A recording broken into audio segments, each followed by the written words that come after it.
My marriage took place on the appointed day in June with all the pomp and extravagance show befitting my position and that of the woman I had chosen to wed. It is needless to describe the gorgeousness of the ceremony in detail. Any fashionable lady's paper describing the wedding of an earl's daughter to a fivefold millionaire will give an idea, in hysterical rhapsody, of the general effect. It was an amazing scene, and one which cost millinery which and one in which costly millinery completely vanquished all considerations of solemnity or sacredness in the supposed divine ordinance. The impressive command, "I require and charge ye both, as ye will answer at the dreadful day of judgment," did not obtain half so much awed attention as the exquisite knots of pearls and diamonds which fastened the bride's silver embroidered train to her shoulders. All the world and his wife were present. That is the social world, which imagines no other world exists, though it is the least part of the community. The Prince of Wales honored us by his presence. Two great dignitaries of the church performed the marriage rite, resplendent in redundant fullness of white sleeves and surplice, and equally opposing in the fatness of their bodies and unctuous redness of their faces. And Lucio was my best man. He was in high, almost wild spirits, and during our drive to the church together had entertained me all the way with numerous droll stories, most at the expense of the clergy. When we reached the sacred edifice, he said laughingly as he alighted, "Did you ever hear it reported, Geoffrey, that the devil is unable to enter a church because of the cross upon it, or within it?" "I have heard some such nonsense," I replied, smiling at the humor expressed in his sparkling eyes and eloquent features.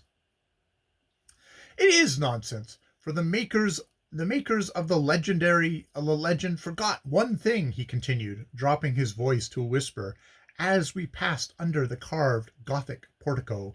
"The cross may be present, but so is the clergyman, and wherever a clergyman is, the devil may surely follow."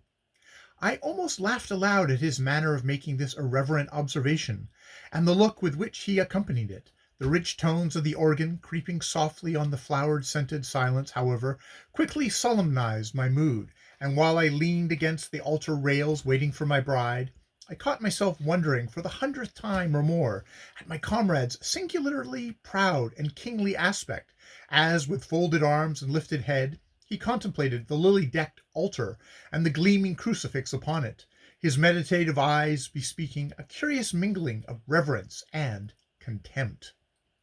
One incident I remember as standing out particularly in all the glare and glitter of the brilliant scene, and this occurred at the signing of our names in the register, when Sybil, a vision of angelic loveliness in all her bridal white, affixed her signature to the entry. Lucio bent towards her. "As best man, I claim an old-fashioned privilege," he said, and kissed her lightly on the cheek. She blushed a vivid red, then suddenly grew ghastly pale, and, with a kind of choking cry, reeled back in a dead faint in the arms of one of her bridesmaids. It was some minutes before she was restored to consciousness, but she made light both of my alarm and the consternation of her friends, and assured us that it was nothing but the effect of the heat of the weather and the excitement of the day. She took my arm and walked down the aisle smilingly, though through the brilliant ranks of her staring and envious society friends, all of whom coveted her good fortune, not because she had married a worthy or gifted man, that would have been no special matter for congratulations, but simply because she had married 5 millions of money. I was the appendage to the millions, nothing further. She held her head high and haughtily, though I felt her tremble as the thundering strains of the bridal march from Logenheim poured sonorous triumph on the air.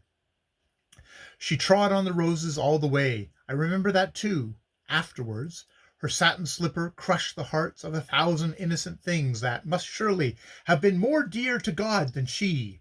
The little harmless souls of flowers, whose task in life, sweetly fulfilled, had been to create beauty and fragrance by their mere existence, expired to gratify the vanity of one woman to whom nothing was sacred. But I anticipate.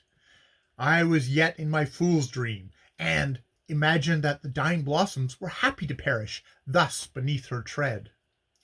A grand reception was held at Lord Elton's house after the ceremony, and in the midst of the chattering, the eating, and the drinking, we, my newly made wife and I, departed amid the profuse flatteries and good wishes of our friends, who, primed with the very finest champagne, made a very decent show of being sincere.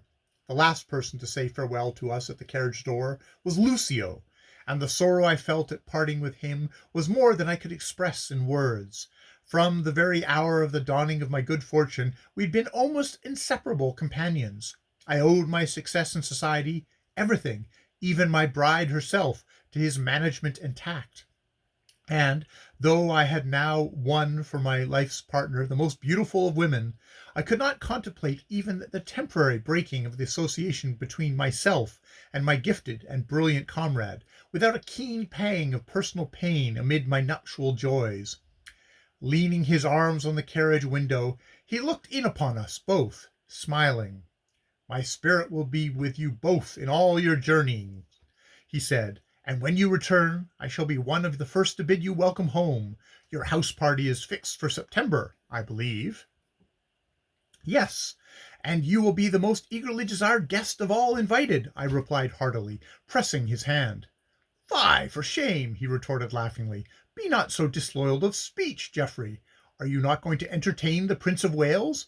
And shall anyone be more eagerly desired than he? No, I must play humble third or even fourth on your list where royalty is concerned. My princedom is, alas, not that of Wales, and the throne I might claim, if I had anyone to help me, which I have not, is a long way removed from that of England." Sybil said nothing, but her eyes rested on his handsome face and fine figure with an odd wonder and wistfulness, and she was very pale. "Good-bye, Lady Sybil," he added gently. "All joy be with you. To us who are left behind, your absence will seem long, but to you, ah, love gives wings to time, and what would be to ordinary folks a month of mere dull living will be for you nothing but a moment's rapture. Love is better than wealth. You have found that out already, I know, but I hope, that you are destined to make the knowledge more certain and complete. Think of me sometimes. Au revoir." The horses started. A handful of rice flung by the society idiot who is always at weddings rattled against the door and on the roof of the brougham, and Lucio stepped back, waving his hand. To the last we saw him, a tall, stately figure on the steps of Lord Elton's mansion, surrounded by an ultra fashionable throng, bridesmaids in bright attire and picture hats, young girls all eager and excited looking, each of them no doubt longing fervently for the day to come when they might severally manage to secure as rich a husband as myself, match-making mothers and wicked old dowagers exhibiting priceless lace on their capacious bosoms and ablaze with diamonds, men with white buttonhole bouquets in their irreproachably fitting frock coats, servants in gay liveries, and the usual street crowd of idle sightseers. All this cluster of faces, costume, and flowers was piled against the gray background of the stone portico, and in the midst the dark beauty of Lucio's face and the luminance of his flashing eyes made him the conspicuous object and chief center of attraction. Then the carriage turned a sharp corner, the faces vanished, and Sybil and I realized that from henceforth we were left alone, alone to face the future and ourselves, and to learn the lesson of love or hate for evermore together. End of chapter 25 of The Sorrows of Satan.